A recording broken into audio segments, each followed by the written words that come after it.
အားလုံးကိုမင်္ဂလာပါမတွေ့ရတာကြာပြီနော်ဟုတ်ကျမတို့ Inverse Bible Study မြန်မာနေပြီးတော့ပြန်လည်ကြိုဆိုလိုက်ပါတယ်ကျမတို့တငယ်ချင်းတွေတယောက်တစ်နေရာစီဖြစ်နေတဲ့အခါကျတော့ကျမတို့လူစုပြီးတဲ့အခါကျတော့ဗီဒီယိုမရိုက်နိုင်ခဲ့တာအခုဆိုလို့ရှိရင်အပတ်စဉ်တကွာတာတစ်ခုကိုတော့ရောက်သွားရပေါ့နော်ပြီးအောင်ပြီးရောမယ်ဘယ်လိုပဲဖြစ်ဖြစ်ကျမတို့ဖျားသခင်လမ်းပြပို့ဆောင်မှုကြောင့်ကျမတို့ဒီလိုမျိုးပြန်လည်ပြီးတော့ online နေနဲ့ပြန်လည်စတင်နိုင်တာဖြစ်တယ်ပွင့်လေးနဲ့အမှန်နဲ့ပြောပြရမယ်ဆိုရှင် TMI တော့ဖြစ်သွားမလားမသိဘူးကျမတို့ဒီ online နဲ့စတာရောပဲဒီကနေ့လွန်ခဲ့တဲ့တနင်္လာနေ့စပါ recording လုပ်ခဲ့တာအဆင်မပြေဘူးပေါ့နော်ဒါပေမဲ့ဒါကဒီအဆင်မပြေတဲ့အရာကကျတော့ကျမတို့ကိုလက်မြောက်အရှုံးပေးစေတာမဟုတ်ပဲတဲ့ပေါ့နော်ကျမတို့ဒီထက်ပိုစူးစမ်းပြီးတော့ဒီဟာကိုလုပ်တင်နေဆိုတဲ့ခံယူချက်နဲ့ကျမတို့ဆက်လက်ပြီးလုပ်နေတာဖြစ်ပါတယ်ဆိုတော့ခါကြတော့ကျမတို့ကျန်းစာကိုကျမတို့ဒီဘက်မှာဆိုလို့ရှိရင်လူကြီးတွေနဲ့ topic ကကျတော့ခက်ဆင်ဆင်ပဲခက်ဆင်ဆင်ကိုမှကျွန်မလူငယ်အပိုင်းအနေနဲ့ကြည့်ပြီးတဲ့အခါကျတော့ကျွန်မဘယ်လိုမျိုးတမချန်းစာကပြောတဲ့အရာတွေကိုကျွန်မဘယ်လိုနားလည်သဘောပေါက်နိုင်လဲကျွန်မဘယ်လိုမျိုးဝိညာဉ်ခွန်အယူလို့ရလဲပေါ့နော်ဆိုတဲ့ဟာလေးကိုကျွန်မဆက်လက်ပြီးတော့ဆွေးနွေးသွားမှာဖြစ်တဲ့အတွက်ကြောင့်မလို့မဆွေးနွေးခင်မှာဆိုရှင်တကယ်ချင်းမိုက်တီနဲ့ဥညွန့်ပေါ်ဆူတောင်းကြရအောင်ပါကဲဆုတောင်းကြပါစို့နိမဆောင်လင်တော်မူ၍သားသမီးကိုပိုင်သားအောင်ဆိုတော်မူသောဗန်ဆက်ရှင်ဖဗျာနာမတော်ကိုချီးမွမ်းပါတယ်သားသမီးတို့ကိုပြန်လဲပြီးတော့မှဆုယုံစေလျက်ယခု Inverse Bible Study ကိုပြန်လဲပြီးတော့မှဆွေးနွေးသွားရမည့်အခွင့်အခါကိုလည်းကိုရရှင်ပြင်ဆင်ပေးသည့်အတွက်နာမတော်ကိုချီးမွမ်းပါတယ်ယခုသားသမီးတို့ဆွေးနွေးလေ့လာသွားမည့်တမချန်းစာအပေါ်မှာဆိုရင်ကိုရရှင်ဒီနားလည်နိုင်သောဉာဏ်ပညာစွမ်းတတိကိုပေးခြင်းအပြင်သားသမီးတို့ရဲ့ကိုဉာဏ်ကိုမြင်မပြုတ်ပဲနဲ့ပြောဆိုနိုင်ဖို့ရန်အတွက်ကိုရှင်မစာပေးသနာတော်မူပါ။ဘာပြသားသမီးတို့မှာပါလာတဲ့ပြင်များကိုလည်းခွန်လွှတ်ပေးသနာတော်မူတဲ့သားသမီးတို့ပြောဆိုသောအရာများတို့သည်ကိုယ်ရဲ့ဝိညာဉ်ရေးကိုစောင့်တည်စရာဖြစ်စေတည်တာမကပဲနဲ့ကြားနာရမည့်သူအတွက်တော်၎င်းကြည့်ရှုမိသူများအတွက်တော်၎င်းဝိညာဉ်စောင့်တည်စရာဖြစ်စေပြီးတော့မှဝိညာဉ်ရေးမှာပုံပြီးကြီးထွားနိုင်တဲ့အရာများဖြစ်စေဖို့ရန်အတွက်ကိုရှင်မစာပေးသနာတော်ပါမိအကြောင်းဒီပါရသခင်ရှုခရနာမှာအပြည့်စုံတောင်းပါ၏ပါအာမင်ဆုတောင်းပေးတဲ့တကယ်ချင်းမိုက်တီကိုကျေးဇူးတင်နေကျမတို့ online နဲ့လောက်တာပေါ့နော်ကျွန်တော်မြန်မာပြည်ဆိုတဲ့အတိုင်းပဲအားလုံးနားလည်ပေးဖို့အတွက်ကတော့ကျွန်တော်ရုပ်တွေကကျွန်တော်မီးရလက်စစ်မီးမရတာကျဥစားမီးတွေတေနေတယ်ပေါ့နော်မကြခင်လည်းကျွန်မဘက်ကနေလည်းမီးတွေတေမလားတော့မပြောတတ်ဘူးဘယ်လိုပဲဖြစ်ဖြစ်ကျွန်တော်စပြီးရခါကျတော့တမချန်းစာကိုအရင်ဆုံးဖတ်ကြရအောင်ဒန်ရင်လာအခန်းကြီး6ကနေပို့ကျွန်မဖတ်မှာဖြစ်ပါတယ်ဒန်ရင်လာအခန်းကြီး6အငယ်1ကနေ73ကိုကျွန်မတယောက်ချင်းစီဖတ်သွားပါမယ်ရှင်ဆိုတော့ကျွန်မအနေစလိုက်မယ်နော်ဒိုင်လာခန်းကြီး6အငယ်1ဒါရိမင်းကြီးသည်နိုင်ငံတော်အမှုအရေးအလုံးစုံတို့ကိုစီရင်ရသောမြို့ဝင်120တို့ကို၎င်းအကျိုးတော်ကိုမလျော့စီခြင်းကသူမြို့အပေါင်းတို့ကိုအုပ်ချုပ်စီကြောရသောဝန်ကြီး3ပါးကို၎င်းအလိုတော်ရှိသည့်အတိုင်းခန့်ထားတော်မူ၏ထိုဝန်ကြီး3ပါးတွင်တန်ရလာသည်ဝန်ကြီးအရာကိုရသည်တမကထူခြားသောဉာဏ်နှင့်ပြည့်စုံ၍မြို့ဝန်တကဝန်ကြီးတကာတို့ထက်လွန်ကဲသောကြောင့်နိုင်ငံတော်တနိုင်ငံလုံးကိုသူ၌အနှင်းမည်ဟုရှင်ဘုရင်သည်အကြံရှိတော်မူ၏ထိုအခါဝန်ကြီးနှင့်မြို့ဝန်တို့သည်တန်ရလာ၌အချစ်တင်ခွင့်ကိုရှာ၍နိုင်ငံတော်အမှုအရေးများကိုစစ်ကြောကြ၏တန်ရလာသည်သစ္စာနှင့်ကြည်စုံ၍အချစ်တစုံတစ်ခုမျှမရှိသောကြောင့်အချစ်တင်ခွင့်ကိုရှာ၍မတွေ့ကြသည်ရှိသောကြားသခင်၏ဘာသာမှုမှတပါအခြားသောအမှုတွင်ဒိုင်လာ၌အပြစ်တင်ခွင့်ကိုငါတို့မတွေ့နိုင်ကြဟုတိုင်ပင်ပြောဆိုပြီးမှတန်တော်တို့လာရောက်စီဝေကြ၍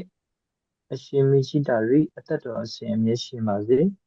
ကိုရောမတပါအခြားသောလူကိုဖြစ်စေဖျားကိုဖြစ်စေအရက်30အတွင်းတွင်ဆွတောင်းသောသူမည်သည်ကိုချင်းသေးထောင်သောတွင်ထဲသို့ချပြရမည်ဟုမဖောက်ပြန်နိုင်သောအမိန့်တော်မြတ်ကိုထုတ်စေခြင်းကနိုင်ငံတော်ဝန်ကြီးမြို့ဝန်ဇော်ဘွားတိုင်ပင်မှုမှတ်စစ်ကဲအပေါင်းတို့သည်အညီအညွတ်တိုင်ပင်ကြပါပြီတို့ဖြစ်၍အရှင်မင်းကြီးအမိရှိတော်မူပါမပြောင်းလဲတတ်သောမေတိပေရတိဇမသက်အတိုင်းမိန့်တော်တည်စေခြင်းမှာတစိတ်ခတ်တော်မူပါဟုလျှောက်ထားကြမည်ဒါရိမင်းကြီးသည်အမိန့်တော်ကိုပေး၍တစိတ်ခတ်တော်မူ၏အမိန့်တော်ထုတ်၍တစိတ်ခတ်ကြောင်းကိုတန်ရလာသည်ကြားသိတော်လဲမိမိအိမ်သို့သွား၍ယေရုရှလင်မြို့သို့မျက်နှာပြုရာအထက်ခံဂရင်ပေါက်တွင်လျက်တွင်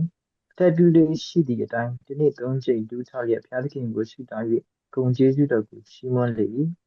ထိုသောဘုရားသခင်ကိုဆုတောင်းပတ္ထနာပြုလျက်နေသည်ကိုမူမတ်အရာရှိတို့သည်စည်းဝေး၍တွေ့မြင်ကြလျင် တော်သို့ဝင်၍အရှင်မင်းကြီးကိုရောမြတ်မှတပါအခြားသောသူကိုဖြစ်စေဘုရားကိုဖြစ်စေအရက်30အတွင်းတွင်ဆုတောင်းသောသူမည်သည်ကိုရှင်သိဆောင်သောတွင်ထဲသို့ချဖြစ်စေဟုအမိန့်တော်ကိုတစိတ်ခတ်တော်မူလျက်ရှိပါသည်မဟုတ်သောဟုအမိန့်တော်အကြောင်းကိုမေးလျှောက်ကြ၏ရှင်ဘုရင်ကလည်းမပြောင်းလဲတတ်တော်မူသည့်ပြည့်သည့်ဓမ္မသက်အတိုင်းမှန်ပေသည်ဟုမိန့်တော်မူ၏Okay ဆိုတော့ကျမတို့ဒီတစ်ပတ်မှာဆိုရှင်ကျမတို့အဓိကထားဖို့ဆွေးနွေးမဲ့ကျမ်းချက်ကကျတော့ဒီနေရာမှာပေါ့နော်ဆိုတော့ခါကျတော့ကျမတို့စပြီးတော့ဒီကျမ်းချက်ကိုဖတ်ရင်းနဲ့အဓိကပါအကြောင်းအရာတွေ့ရလဲဆိုလို့ရှင်ဒါဝိsorry ဒါဝိလို့ပဲကျွန်မအမြဲတမ်းပြောပြီးဒန်ယေလရဲ့အသက်တာပေါ့နော်ဒန်ယေလရဲ့လုပ်ငန်းဆောင်တာနဲ့သူ့ရဲ့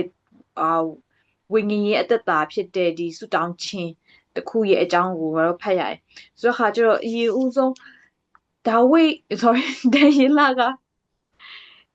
လအနေနဲ့ကကြတော့ဒီဖတ်တဲ့အထဲမှာဆိုရှင်သူ့အနေနဲ့ဘာယာဒူးအနေနဲ့ထမ်းဆောင်နေရလဲဆိုရင်တော့သူကမြို့ဝန်12ဦးကိုမှထပ်ပြီးတော့အုတ်ထိန်ကြည့်ရှုရတဲ့ဝန်ကြီး3ပါးထဲမှာဆိုရှင်တပါးအပါဝင်ဖြစ်တယ်ကျွန်တော်ဒန်ယေလအကြောင်းကိုသိမယ်ဆိုရှင်သူတို့ကစစ်သုံးပတ်အနေနဲ့သူတို့ကစလာခဲ့တဲ့လူငယ်လေးတွေကတဖြည်းဖြည်းနဲ့ယာဒုတက်လာတယ်ပဲပြောရမှာပေါ့နော်တဖြည်းဖြည်းနဲ့ယာဒုတက်လာပြီးရဲ့ခါကျတော့သူတို့ဝင်ကြီးအရာကိုသူတို့ရရှိလာတာကိုတွေ့ရတယ်ဒီဝင်ကြီးအရာကိုရရှိရဲ့ခါမှာဆိုရင်သူတို့အနေနဲ့လှုပ်ရတဲ့အရာတွေကတော့အများကြီးပဲအများကြီးအတိအကျတဲ့ကိုရင်းနဲ့ပြောလို့တော့မရဘူးသူလည်းသူ့လုံးနဲ့သူဟာနဲ့သူရှုပ်တဲ့သူပဲသူရဲ့ professional life သူဟာနဲ့သူရှိရဲ့သူတရားပဲပေါ့နော်ပြောရမယ်ဆိုရှင်တော့ဒန်ယေလအနေနဲ့ကကြောဝန်ကြီးအခုနပြောတဲ့အတိုင်းပဲဝန်ကြီးအရာကိုရရှိရဲ့အထဲမှာမှ तू ကထူးဆန်းတဲ့ဉာဏ်နဲ့ပြည့်စုံတဲ့ဝန်ကြီးရဲ့သူတို့ကသူများနိုင်ငံမှာစစ်တုပ်ပန်အနေနဲ့ရောက်လာခဲ့တဲ့လူတယောက်ဖြစ်ပေမဲ့သူတို့ယုံကြည်ချက်ကိုမစွန့်ပယ်တဲ့လူငယ်လူရွယ်တွေဖြစ်တယ်ဆိုတာကိုတွေ့ရတယ်သူတို့ဒီနိုင်ငံကိုရောက်လာပြီးကြတဲ့ဟိုသူတို့ဟာဆိုရှင်သူတို့ကိုးကွယ်တဲ့ဖျားရဲ့ပြောတဲ့စကားကိုပေါ့နော်သူတို့လိုက်လျှောက်မယ်နေထိုင်မယ်ဆိုတဲ့ဟာကိုသူတို့စိတ်ထဲမှာသူတို့မှတ်သားထားပြီးတဲ့အခါကျတော့မှအဲ့ဒီအတိုင်းပဲနေထိုင်လာခဲ့တဲ့သူကြီးဖြစ်တယ်ဆိုတဲ့အခါကျဘယ်သူပဲဖြစ်တော့ဒီလိုယာတုရလာလို့ရှင်တော့ဘယ်သူမဆိုကတော့ယာတုကိုဖြုတ်ဖို့အတွက်လိုက်ကြည့်ကြတဲ့သူတွေတော့ရှိမှာပဲဒီမှာရောပဲသူရဲ့တခြားဝန်ကြီးနဲ့သူမြို့ဝန်တွေကလည်းဒန်ယေလမှာဆိုရှင်ငါတို့ဘာအပြစ်ရှာလို့ရလဲပေါ့နော်ဘာပြစ်ရှာလို့ရလဲဆိုတာကိုရှာတဲ့ခါမှာဆိုလို့ရှိရင်သူတို့ဒီလောလောဆယ်ပထမအဆုံးအနေနဲ့ဒန်ယေလရဲ့ position နဲ့ပတ်သက်တဲ့အရာပေါ့နော်သူ့ရဲ့လုပ်ငန်းဆောင်တာမှာဆိုလို့ရှိရင်သူ့ရဲ့ယာဒုကနေပြီးသူ့ရဲ့လုပ်ငန်းဆောင်တာမှာဘာချို့ရင်ချက်တွေရှိနိုင်လဲဒီနိုင်ငံတော်ကိုသူကဘာလဲ self လုပ်ပေးနေရတဲ့သူတယောက်အနေနဲ့ဒီနိုင်ငံတော်ရဲ့ဥပဒေနဲ့မသက်ဆိုင်တဲ့အရာတွေစန့်ကျင်ဘက်ဖြစ်နေတဲ့အရာတွေသူဘာလို့လုပ်နေတာရှိတယ်ပေါ့နော်လိုက်ပေါ်ရှာတာမျိုးသူရဲ့ mismanagement ဘာလဲ financial ပိုင်းပဲဖြစ်ဘာလဲသူရဲ့ HR ပိုင်းပဲဖြစ်လားသူရဲ့ဘယ်အပိုင်းပဲဖြစ်သူရဲ့ mismanagement သူရဲ့ social ပိုင်းအရာကစား mismanagement ဟာတွေကိုသူကရှာပြီးရဲ့ခါကျတော့ဒန်ယေလကိုပေါ့နော်ဖြုတ်မယ်ဆိုပြီးတော့သူကစဉ်းစားကြပေမဲ့အခန်းငယ်လေးမှာကြည့်လိုက်မှရှင်ဒန်ယေလသည်သစ္စာနဲ့ပြည့်စုံ၍အပြစ်တစုံတစ်ခုမျှမရှိသောကြောင့်အပြစ်တင်ခွင့်ကိုရှာရမတွေ့နိုင်ကြဆိုပြီးတော့သူတို့ကကျမ်းစာထဲမှာရေးထားဆိုတော့ခါကျအဲ့လိုမျိုးအပြစ်တင်ခွင့်ကိုသူကရှာလို့မတွေ့နိုင်တဲ့ခါမှာဆိုလို့ရှိရင်ဘာလဲအခန်းငယ်9မှာဗာပြောထားလဲဆိုတော့ခါကျတော့ဖျားသခင်ဤဘာသာမှုမှတပါပေါ့နော်မြန်မာလူကတော့နည်းနည်းနားလေရခဲ့ပေမဲ့ကျမတို့အိမ်နဲ့လူတေချာကြည့်လိုက်မယ်ဆိုရှင်တော့သူ့ရဲ့ယုံကြည်ကိုးကွယ်မှုကနေပြီးရခါကျတော့ငါတို့စန့်ကျင်လုပ်ရတဲ့အရာကိုငါတို့ရှာဒါကလွယ်လို့ပေါ့နော်ဒီလူကိုငါတို့အပြစ်တင်လို့ရမှာမဟုတ်ဘူးအပြစ်ရှာလို့ရမှာမဟုတ်ဘူးဆိုပြီးဟာဒီအပြစ်တင်ရှာတဲ့သူတွေကတိုင်ပင်ကြရင်ဆိုတော့ဟာကြဒီမှာမိကိုမိမယ်ဆိုတော့ဒီနေရာကနေစပြီးအခါကျတော့ဒါဝိတ်အနေနဲ့သူဒါဝိတ်အနေနဲ့မဟုတ်သေးသူ့ကိုအပြစ်တင်တဲ့သူအနေနဲ့ဘယ်လိုမျိုးစပြီးအခါကျတော့ဇက်ကွက်ချတယ်ပေါ့နော်ဇက်ကွက်ချလဲပြီးလို့ရှိရင်ဇက်ကွက်ဘယ်လိုချလဲအရင်ရောဒန်ယေလနော်ဒန်ယေလကကြည့်မယ်ဆိုတော့သူကအရန်ကိုတော်တဲ့ သူတူလည်းဖြစ်နေတယ်လေနော်အရာအားလုံးမှာပြည့်စုံနေတယ်ဘလောက်တော့လဲဆိုမင်းကြီးရတော့မှပဲဒီမှာပါလဲတနိုင်ငံလုံးကိုတော့မှသူ့လက်မှာအပ်ဖို့ပေါ့နော်ဒီစီမံခန့်ခွဲဖို့တွေပါတယ်ကြိုင်လေထားတဲ့ပုဂ္ဂိုလ်တူဖြစ်တယ်ပေါ့နော်ကြံရွယ်ချင်းခံထားရတဲ့ပုဂ္ဂိုလ်တူဖြစ်တော့ပြောမယ်ဆိုရင်တိုင်းတစ်ပါးသားလည်းဖြစ်နေတဲ့အတွက်ကြောင့်မို့လို့သူတို့ရဲ့ဒီနိုင်ငံသူနိုင်ငံသားဝန်ကြီးတွေကပေါ့နော်သူတို့တောင်နေရမရတာဒီလူကြီးကနေရရနေတဲ့အဲ့ဒီရဲ့အညိုးတွေမှုရင်လဲမနာလိုစိတ်တွေကရှိနေမှာပဲလीနော်ဆိုတော့ရှိနေမဲ့အတွက်ကြောင့်မို့လို့အရင်ကလေးကသူ့ကိုတော့လိုက်ပြီးတော့မှကြည့်နေမှာပဲသူကဘယ်နေရာလေးမှာဟာနေမလဲပေါ့နော်သူ့ကိုဒီယာထူးလေးကနေလဲနည်းနည်းချဖို့ရန်အတွက်လဲသူတို့ကတိုင်ရင်လဲတိုင်ပင်နေကြမှာပဲဒါပေမဲ့ခုနပြောသလိုသူကအရန်ကိုပြည်စုံတယ်သူရဲ့လုပ်ငန်းတွေမှာလဲစိစက်တယ်နော်ပြောစရာမရှိအောင်ကိုမှသူဟာဆိုရင်သူ့ရဲ့လုပ်ငန်းမှာတာဝန်ကြီးပြနေသူတူဖြစ်တဲ့အတွက်ကြောင့်မို့လို့ရှာဖွေလို့မရဘူးသူတို့ကရှာဖွေလို့မရတဲ့အချိန်မှာခုနကလိုမျိုးသူရဲ့ယုံကြည်ခြင်းကြတော့မတူတော့ဘူးလေနော်သူကဆိုရင်စမနဲ့ဖျားကိုကွယ်တဲ့သူတူဖြစ်တဲ့အတွက်ကြောင့်မို့လို့ဒီယုံကြည်ခြင်းမှာကြတော့ကွဲပြားနေတဲ့ဟာတစ်ခုပဲသူတို့ကတွေ့တယ်ဆိုတော့အဲ့ဒါကိုပဲသူတို့ကခြံဘယ်လိုပြောမလဲသူတို့အတွက်ဒီထောင်ချောက်ဆင်လို့ရတော့တာလေဂျန်တဲ့နေရာမှာဘာမှမတွေးတော့တဲ့အတွက်ကြောင့်မို့လို့နော်အပြစ်ကိုလူတွေကလေတကယ်ကိုတော်ကြတယ်နော်ဘယ်လိုပြောမလဲလူတယောက်ကိုလေလှုပ်ချင်ပြီးဆိုရင်လေ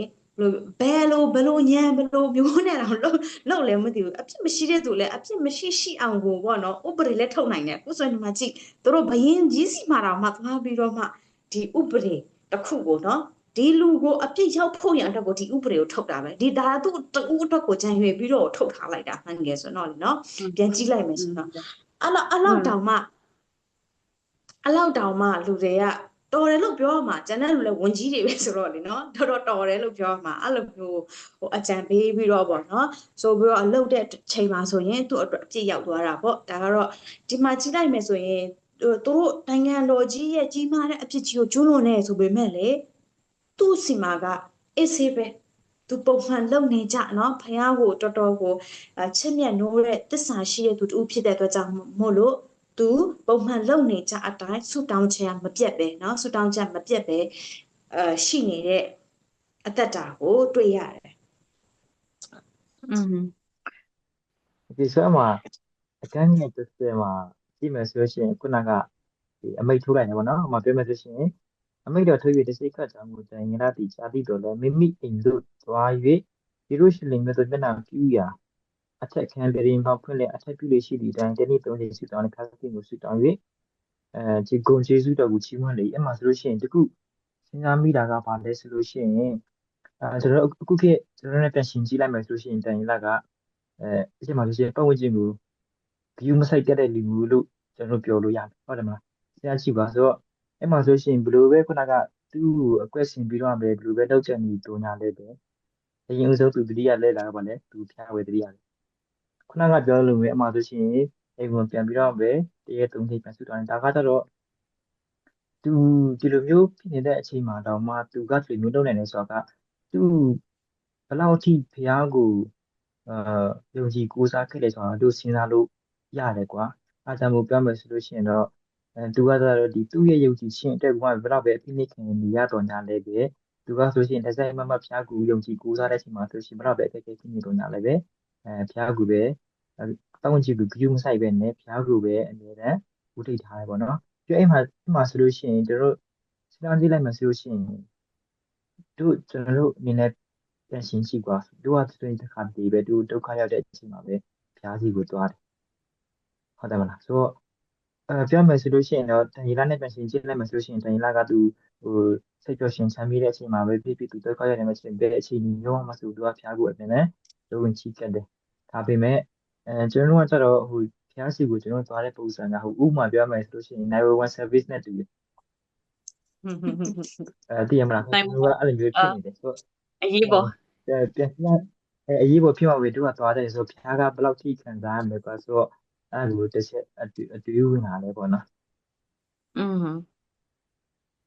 ပြီးတော့ဒီညမှာဆူတောင်းတဲ့အပိုင်းကိုသွားရဆိုတော့လေငါတို့ဒီတစ်ပတ် ဆွေးနွေးတဲ့ဟာကလည်းဆူတောင်းတဲ့ဟာအဓိကဆိုဆူတောင်းတဲ့ပိုင်းကို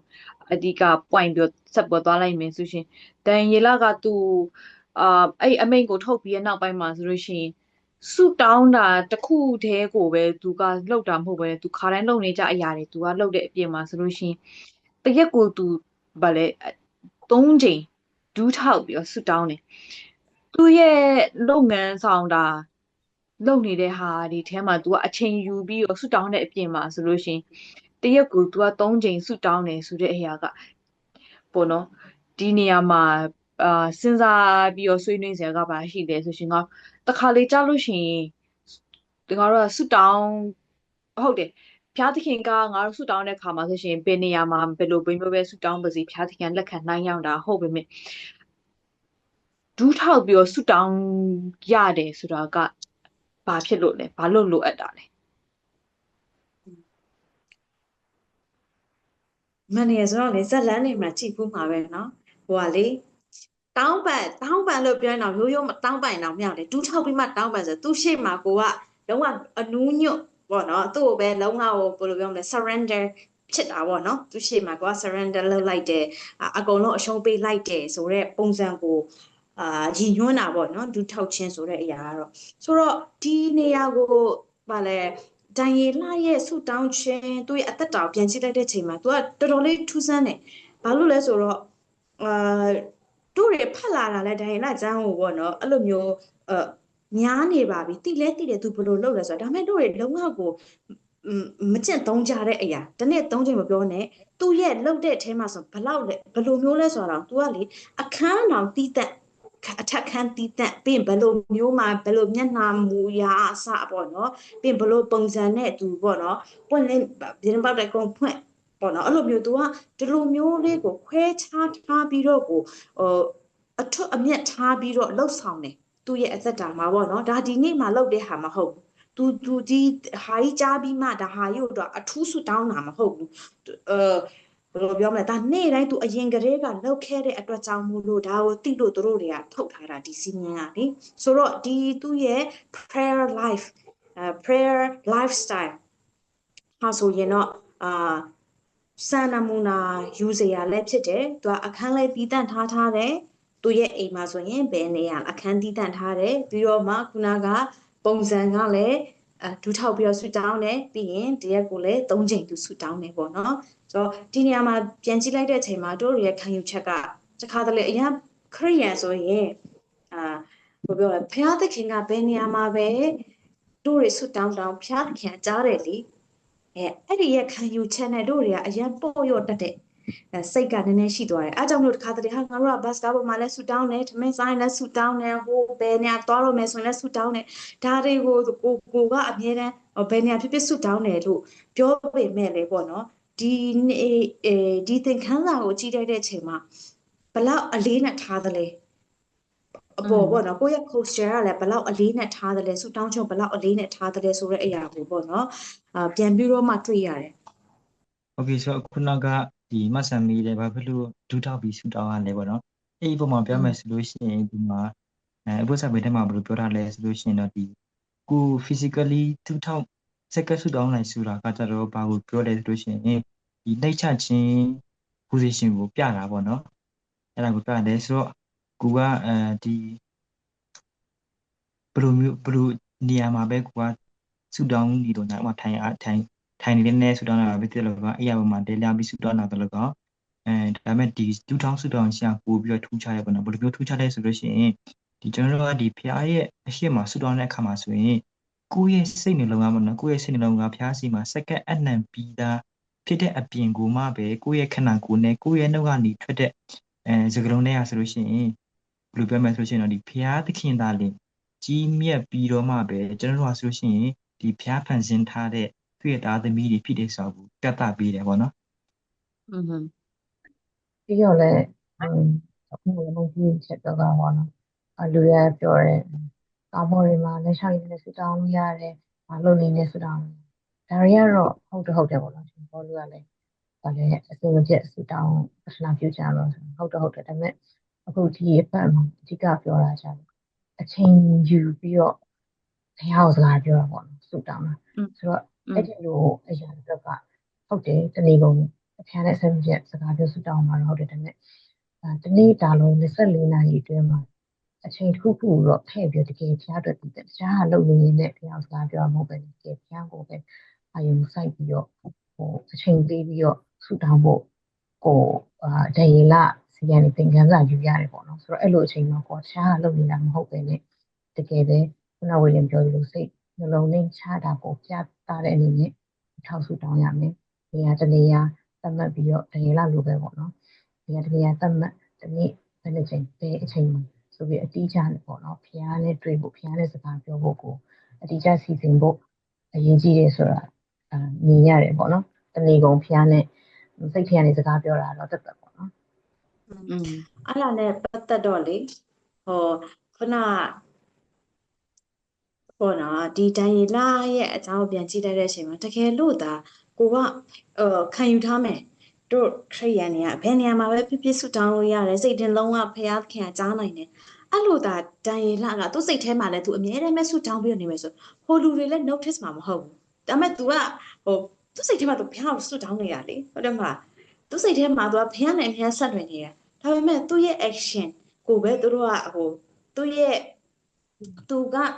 ဒူးထောက်ပြီးတော့ဆူတောင်းတယ်ဘယ်နဲ့အခန်းမှာသွားတယ်ဒါကိုတွေ့ပြီးတော့မှသူတို့ကဟာဒီအပြစ်ကိုရှာတာအမှန်တကယ်ဆိုတော့သူ့ရဲ့ပုံမှန်တို့တွေလိုမျိုးခံယူချက်နဲ့ပေါ့နော်ဘယ်နေရာမှာဖြစ်ဆူတောင်းလို့ရတယ်ဆိုရဲခံယူချက်နဲ့သူကနေမယ်ဆိုရင်သူ့ဘာမှအပြစ်ရှာစရာကိုလုံးဝကိုရှိတော့မှာမဟုတ်ဘူးပေါ့နော်အဲ့လိုမျိုးပေါ့ပြီးတော့ငါကဘယ်လိုမျိုးဒီမှာဖတ်ရင်းနဲ့ပါအတွေးဝင်လာလဲဆိုလို့ရှိရင်ဒါဒန်ယလတယောက်အနေနဲ့က तू ကဖျားကိုဒီသူတပါးတိုင်းတပါးနိုင်ငံမှာရောက်လာကြတဲ့ကွာဖျားစကားကိုစပေါ်နားထောင်လာတဲ့လူတယောက်အနေနဲ့နေ့စဉ်နေ့တိုင်း तू လူတွေနဲ့ तू အထက်နဲ့ပဲဖြစ်ဖြစ်သူ့ထက်မှာဘယင်ကြီးပေါ့နော်ဘယင်နဲ့ပဲဖြစ်ဖြစ်သူလောက်အောက်ငင်သားရင် तू စကားပြောတဲ့ခါမှာပဲဖြစ်ဖြစ်သူဘာပဲလုံးတငယ်ချင်းနဲ့ပေါင်းဖော်တဲ့ခါမှာပဲဖြစ်သူစိတ်ထဲမှာ तू ကတော့စုမတောင်းပဲနဲ့မနေဘူးလို့တော့ငါကယုံကြည်ခံစားရတယ်။ဘာလို့ဆိုတရက်ကို3ချိန်တောင်မှသူ့အနေနဲ့ဒီလောက်ထိအချိန်ကိုဖဲ့ပြီးတော့ယူတဲ့လူတယောက်ကနေ့စဉ်နေ့တိုင်းဖျားနေရတော့ तू ကလမ်းလျှောက်နေနေပဲဖြစ်စကားပြောနေနေပဲဖျားနေရတော့ तू ဆုတောင်းပြီးရဟာ तू စကားပြောနေမှာပဲ။အဲ့ဒီအထဲမှာခုနဟွိုင်းပြီးပြောခဲ့တယ်လို့မျိုးတကယ်ကိုတီးတန့်ကိုအချိန်ကိုယူတဲ့ဟာကို तू ကပြကျင်တာပေါ့နော်။ဖျားသခင်နဲ့ तू ဒီလိုမျိုးဆက်တယ်ဆိုတဲ့ဟာကို तू တီးတန့်အချိန်ကိုယူပြီးရခါကြတော့အချိန်ယူတယ်ပြီးရခါကြလို့ရှိရင်သူ့ရဲ့စိတ်နှလုံးသားထဲကဒီဖျားခုနဝီလျံပြောတဲ့မျိုးဖျားရဲ့အရှိမနှိမ်ချတဲ့စိတ်ထားနဲ့ပြီးရှင်ဖျားကိုယိုသေးတဲ့အနေနဲ့ဒူးထောက်ပြီးတော့ဆူတောင်းနေဆိုတော့ကိုတွေ့ရအဲ့ဒါကိုတော့တတိထားမိအဲ့ဒါကိုတွေ့ရတယ်ပေါ့နော်ငါနေနေကြတော့ဆိုတော့ခါကျတော့ဒီဟာကနေပြီးရခါကျတော့သူရဲ့နောက်ဆက်တွဲကားကြတော့ကျွန်မဆက်ဖတ်လိုက်မယ်ဆိုရှင်တော့တိုင်လာခန်းကြီး6ကိုဆက်ပေါ်ဖတ်လိုက်မယ်ဆိုလို့ရှင်ကျွန်တော်နောက်ဆက်တွဲကဘာရှိလဲဆိုတာကိုတော့သိရတယ်ဆိုတော့ဒါဝိsorry ဒေယလာရဲ့ဒီဆူတောင်းခြင်းအသက်တာသူရဲ့ professional ကိုစဉ်းစားမယ်စဉ်းစားပြီးရခါကျကိုယ့်ရဲ့ professional အကြောင်းကိုလည်းစဉ်းစားမယ်ပေါ့နော်ပြီးရခါကျရှင်ကိုယ့်ရဲ့ဆူတောင်းခြင်းအသက်တာကိုပြန်ဆက်ပြီးစဉ်းစားမိတဲ့အခါမှာဘယ်လိုမျိုးသုံးသက်လဲဒီကိုယ့်ကိုဘယ်လိုမျိုးသုံးသက်လဲပေါ့နော်ပြီးရခါကျဒီဖတ်သုံးသက်ချက်ကနေပေါ့ကိုယ့်ကိုဘယ်လိုမျိုးပြုပြင်တင်တာတော့မို့လို့ရှင်လည်းဘာကိုထက်ပြီးထည့်တင်တာတော့မြင်လဲထည့်တင်တာတော့မရှိဘူးလို့တော့မြင်တာပဲ။ဘာလို့ဆိုတော့ရေလာရဲ့ prayer life ကိုကြည့်ချင်တယ်ကိုထက်အများကြီးပါနေ။ကိုကရော့ရဲနေအများကြီးရှိရပေါ့နော်။သူ့လိုမျိုးပြောမယ်သူ့လိုမျိုးအချိန်အတိအကျစုတောင်းနိုင်တာလည်းမရှိဘူး honestly ပြောမယ်ဆိုရင်တနေ့3ချိန်လည်းစုမတောင်းနိုင်သေးဘူးသူဒါပေမဲ့စုတောင်းရင်လည်းသူထောက်တယ်ပေါ့အဲ့တစ်ချက်ကတော့သူ့အခြေအနေနိုင်တယ်ဒါပေမဲ့အဲ့သူထောက်တဲ့ဟာကလွယ်လို့တနေ့3ချိန်စုတောင်းတာဒီနေရာတနေရာကိုတကယ်အဆိုင်လုပ်ပြီးတော့ညာကိုလုံးဝအချိန်ပေးပြီးတော့စုတောင်းတာဆိုတာတော့ကိုမအားနေနေသေးတယ်ပေါ့နော်ဒါတော့ကိုဆင်ခြင်မိတာပေါ့နော်ဆိုတော့အကေကိုကလည်းတကယ်ပဲတရေလာလိုမျိုးပဲတိုင်းသူဆိုတိုင်းတစ်ပါးမှာဖျားကောင်းကြီးပေးခံရပြီးတော့ ဒီတိုင်းပြည်ရဲ့အပြီးတော်မဟုတ်ခေါင်းဖြစ်နိုင်တဲ့အခွင့်ကိုဖျားပေးတယ်ဆိုတာကလည်းဒီဘက်ကနေလည်းဖျားပုံဒီလောက်ထိသစ္စာရှိတယ်ဒီလောက်ထိယုံကြည်ကိုးစားတဲ့အတွက်ကြောင့်လည်းဖြစ်တယ်ပေါ့နော်ဆိုတော့ကိုယ်အနေနဲ့လည်းသူ့လိုမျိုးပဲဖျားမျက်နှာရချင်တယ်ဆိုရင်ကိုယ့်ရဲ့ prayer life ကိုပြန်ပြီးတော့ပြုပြင်ခြင်းအဖြစ်ပေါ့နော်ဖျားမျက်နှာရှာဖို့အရေးကြီးတယ်ဆိုတာဒီသင်ခန်းစာရတယ်ပေါ့နော်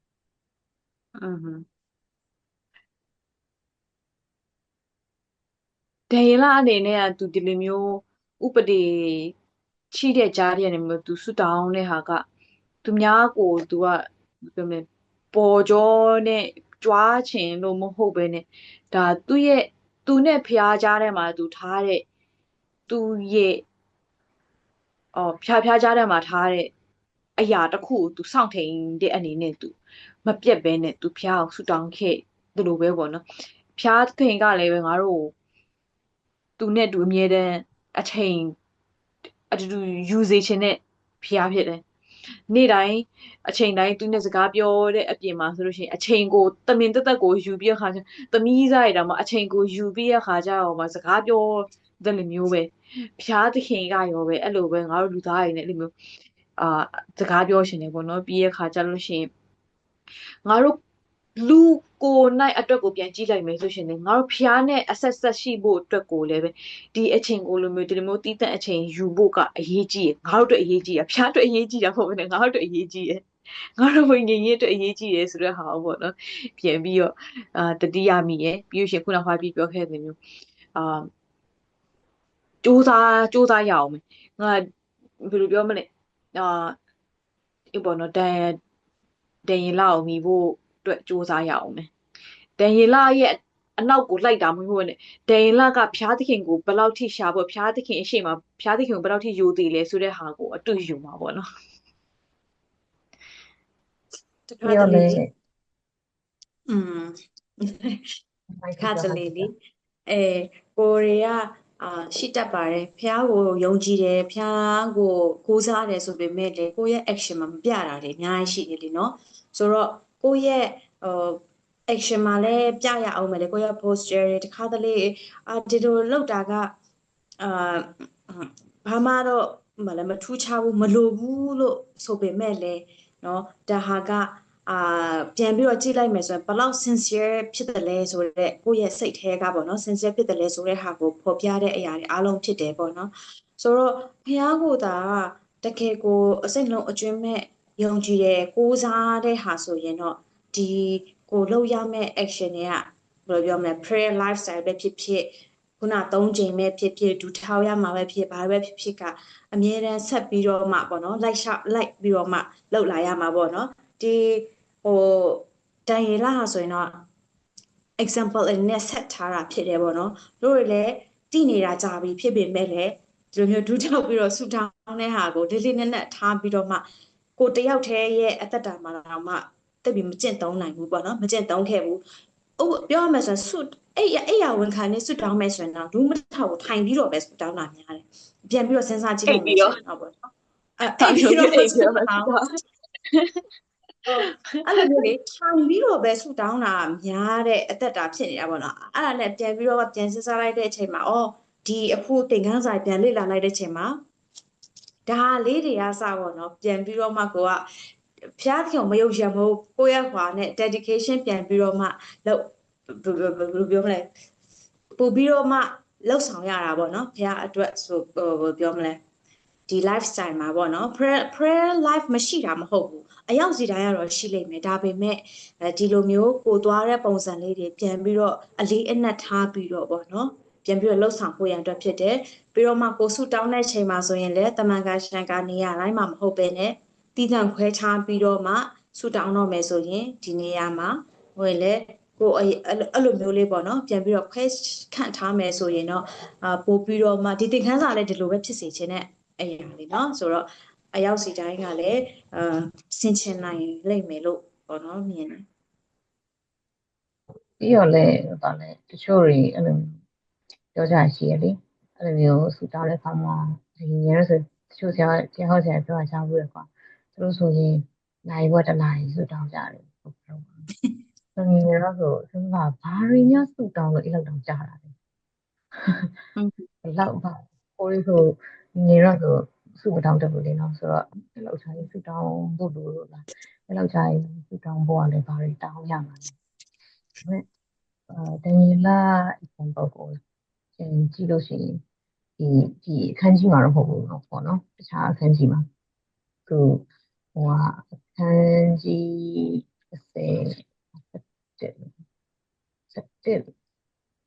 1710မှာလား17မှာလားမသိပါဘူး17မှာလားမသိ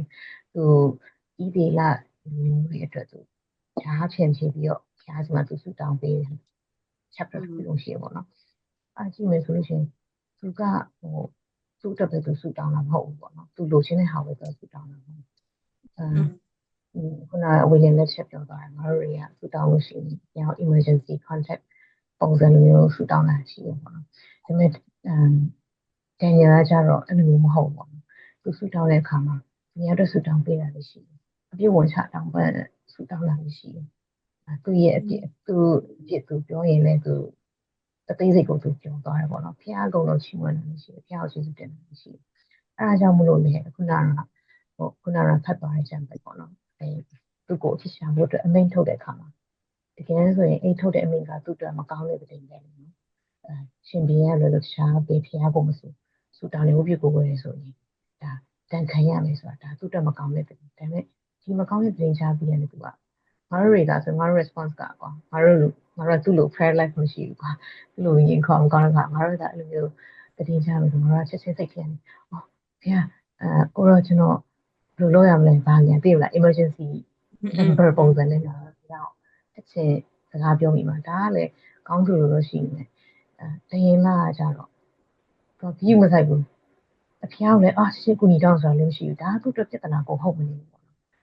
သူကဘာလုပ်လဲဆိုတော့သူပုံမှန်လုပ်တဲ့အတိုင်းကိုသူထောက်ပြီးတော့သူဖျားခုံတော်ချီးမွမ်းနေပေါ့ဆိုတော့ဒီလိုပြဿနာကြားနေသူကဘယ်လိုပြောလဲဖျားကိုကူညီတောင်းမယ်ဆိုတာတဲ့ဖျားခုံတော်သူချီးမွမ်းနိုင်တယ်ဆိုတာကဒီအပြုကိုဒီအလေးအကျင့်ရှိခဲ့လို့ပေါ့နော်သူကပုံမှန်ဖျားနဲ့ပုံမှန်စကားပြောတယ်ဖျားရဲ့ဖျားရဲ့စိတ်တော်ဖျားရဲ့မျက်နှာတော်သူကရှာလေးရှိတဲ့အတွက်ကြောင့်ပေါ့သူ့အနေနဲ့ဒီလို confidence ရတယ်ပေါ့နော်ဆိုတော့ဖျားနဲ့အချိန်ကြီးများယူလေလေငါတို့လည်းအတေးဖျားကိုဒီတိုင်း emergency ငါတို့လိုတာတွေကိုပြီးတဲ့ဖျားအနေနဲ့ပဲမဟုတ်ဘူးဖျားကိုအမှန်တကယ်သိကျွမ်းဝင်ခြင်းလေဆိုလို့ရှိရင်ဒီသူ့ example ကိုလိုက်ဖို့လိုမယ်လို့ထင်တယ်ပေါ့နော်โอเคညိုကျန်တဲ့တငယ်ချင်းတွေရောပြောစရာဟိုက်ပြီးဆက်ပြောဘယ်လိုဟုတ်ပြောနေစစမ်းနေဒန်ရင်လာပဲမဟုတ်ဘူးဒီတော့ခရစ်တော်ကိုယ်တိုင်တောင်မှပြီးခဲ့တဲ့အပတ်ဥပုသ္စာပြေမှာလဲသင်ခဲ့ရပြီးသားမနေ့စောစောသူခမဲတော်နဲ့စကားပြောတယ်လို့ပြောလိမ့်မယ်ဆိုတော့ခရစ်တော်တောင်မှအတစ်လောက်အလုံးများတာတောင်မှသူမနေ့စောစောထားပြီးဖခင်ကိုအချိန်ပေးပြီးတော့တောင်းတယ်ဆိုရင်ငါတို့လည်းဘယ်လောက်ထိတောင်ဆူတောင်းဖို့လိုအပ်လဲခရစ်တော်ဒန်ရင်လာငါတို့ထက်ဝင်ကြီးကွာအများကြီးကြီးရဲ့ဆိုရင်ငါဆူတောင်းဆိုတော့ငါတို့လည်းဆူတောင်းဖို့ဘယ်လောက်လိုအပ်လဲအဲ့ဒါလေးဆိုတာနေဝင်ပြောစရာရှိတယ်ဒီโอเคဆိုတော့ကျွန်တော်အနေနဲ့ကပါဆက်ပြောချင်တယ်လဲဆိုလို့ရှိရင်ဖခင်ကဘာဖြစ်စေချင်တယ်ဆိုလို့ရှိရင်တော့ဖခင်ကကျွန်တော်တို့နဲ့အတူ relationship လိုချင်တယ် relationship ပြောလိုက်မယ်ဆိုလို့ရှိရင်တော့ daily conversation ကိုပြောတာပေါ့နော်ဆိုတော့ပြောမယ်ဆိုလို့ရှိရင်ဥပမာပြောမယ်ဆိုလို့ရှိရင်မိဘနဲ့သားသမီးလိုမျိုးပဲဆိုလို့ရှိရင်သားသမီးတွေကဥပမာဆိုလို့ရှိရင်ဒီနေ့ကျောင်းသွားတက်နေပဲထားလိုက်သွားတက်ပြီးတော့ကျောင်းမှာဆိုလို့ရှိရင်သူငယ်ချင်းမှဒီလိုဒီစော့တယ်ရန်ဖြစ်တဲ့ဟာတွေလည်းရှိမယ်ဟိုသူပျော်ခရတဲ့အခိုက်အတန့်တွေလည်းရှိမှာကွာအဲ့ဒါကိုအိမ်ပြန်ပြီးတော့မှပဲမိဘတွေကိုပြန်ပြောတဲ့အဲ့ဒီ feeling ကိုဖျားလိုချင်တယ်ပေါ့နော်ဒီအဲ့ဒီကိုလေးပြောချင်တယ်ပေါ့ဒါကြောင့်မလို့ကျွန်တော်တို့လည်းအဆင်ပြေတဲ့အချိန်ပြည့်ပြည့်အဆင်မပြေတဲ့အချိန်ပြည့်ပြည့်အများအားဖျားတဲ့ conversation ဟိုလုံးနိုင်လို့ဒီထက်ပိုပြီးလုံးနိုင်တော့ကောင်းတယ်ပေါ့အဲ့ဒီကိုလေးပေါ့ကျင်းပြီးကျွမ်းဝင်မှုပေါ့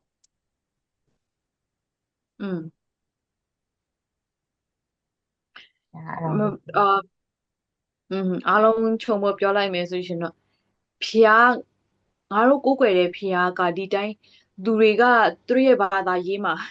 တယောက်ခီးသွားတော့တငယ်ချင်းဘာလဲနည်းနည်းတက်တူရဲ့သူတယောက်နဲ့တွေ့ပြီးတော့ဘာသာရေးအကြောင်းတော့တော်တော်ပြောဖြစ်တဲ့အထဲမှာပြန်သုံးသပ်ကြည့်တဲ့အခါကျတော့ဘာသာရေးတခြားဘာသာရေးတိုင်းမှာကကျတော့သူကတရားကိုပဲလိုက်နာကြတယ်ဒါပေမဲ့ဖျားသူတို့ရဲ့ဘာသာရေးမှာ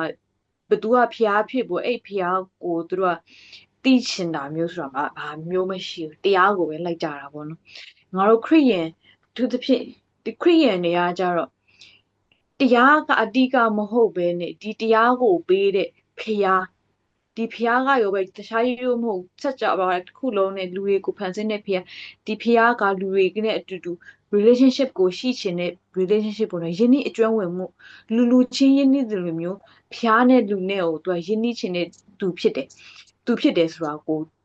သိရတယ်ဆိုတော့ခါကျဒီယဉ်နှီးကျွမ်းဝင်မှုအတွက်ကိုရောပဲသူကဒီတိုင်းယဉ်နှီးရတော့ယဉ်နှီးရဒါပေမဲ့ပခုံးချင်းအဲ့လိုမျိုးပို့ပြီးရခါကျယဉ်နှီးတဲ့ပုံစံမျိုးပဲလေစောကားပုံစံမျိုးနဲ့လည်းမဟုတ်ဖျားသခင်ကိုဖျားအတိုင်းယိုသေးလေးစားစွာနဲ့သူ့စီကိုသွားတဲ့ခါမှာရောပဲဗာလဲဆူတောင်းတဲ့ခါမှာဒူထောက်ပြီးတဲ့ခါကျတော့ကိုယ့်ရဲ့စိတ်နှလုံးနှိမ်ချမှုနဲ့ကိုယ့်ရဲ့ဒီဖျားကိုယိုသေးလေးစားမှုနဲ့ပြပြီးတဲ့ခါကျတော့သူနဲ့အတူတူ relationship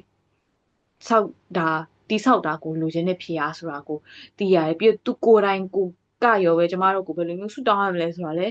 သင်ပေးတယ်ဆိုတော့ခါကျတော့ဒီအရာတွေကိုကျမတို့ကဒီတပတ်မှာဆိုလို့ရှိရင်ကိုယ့်ရဲ့ဝိညာဉ်ရေးအသက်တာထဲကဒီဆူတောင်းခြင်းပိုင်းကိုပေါ့နော်ပြန်လေသုံးသက်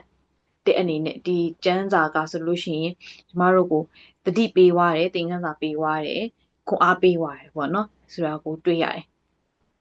ဆိုတော့ကျမတို့ဒီတပတ်ကတော့ဒီမှာပဲဒီကုန်းချိုးလိုက်မယ်ဆိုတော့နောက်တပတ်မှာဆိုရင်ကျမတို့ဆက်လက်ပြီးတော့စူးစမ်းလိုက်ပါအောင်မယ်ဆိုတော့ကျမတို့အတွက်လည်းကျေးဇူးပြုရေးတကယ်ချင်းမိတ်ဆွေဆရာသမားတွေလည်းဆုတောင်းပေးပါပေါ့နော်ဆိုတော့ဆိုတာကိုပြောပြချင်ပါတယ်ဆိုတော့အားလုံးပဲဒီညနေပြီးတော့တက်တာပါ